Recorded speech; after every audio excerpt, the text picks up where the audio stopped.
এবার আমরা নিত্য সমাজ নিয়ে আলোচনা করব। তো সবসময় মনে রাখবে, সমস্ত পদের মধ্যে যদি অন্তর মাত্র লুকানো থাকে তখন সেটি নিত্য সমাস হবে।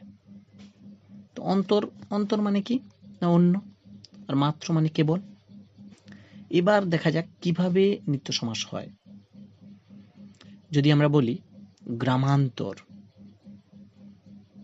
তো একে যদি ব্যাস বাক্যে ভাঙা যায় তখন কি হবে না, অন্তরের জায়গায় অন্য লিখলাম আর গ্রামটাকে তারপরে বসিয়ে দিলাম, মানে কি হলো না অন্য গ্রাম, তো গ্রামান্তর। আবার যদি বলি ভাষান্তর, আবার যদি বলি রূপান্তর, সব একই রকম হবে। আরো কিছু উদাহরণে দেখা যাক, যে দেখা মাত্র, তো মাত্রর জায়গায় আমি কি করলাম, ব্যাস বাক্যে কেবল বসালাম, তারপরে দেখাত করলাম। তো কেবল দেখা, তার মানে দেখা মাত্র। একই রকম ভাবে শোক মাত্র, বলা মাত্র।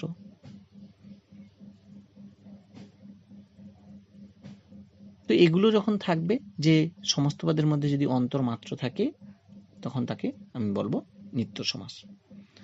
আমরা অনেক সময় বলে থাকি কেবলমাত্র তাকে দেখলাম, তো এই বাক্যটা কিন্তু ঠিক নয়।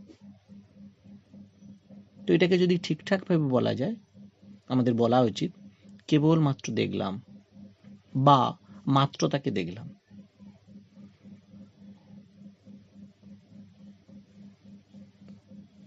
তবে এবার তোমরা নিশ্চয়ই নিত্য সমাস সম্পর্কে কিছুটা ধারণা পেয়েছো।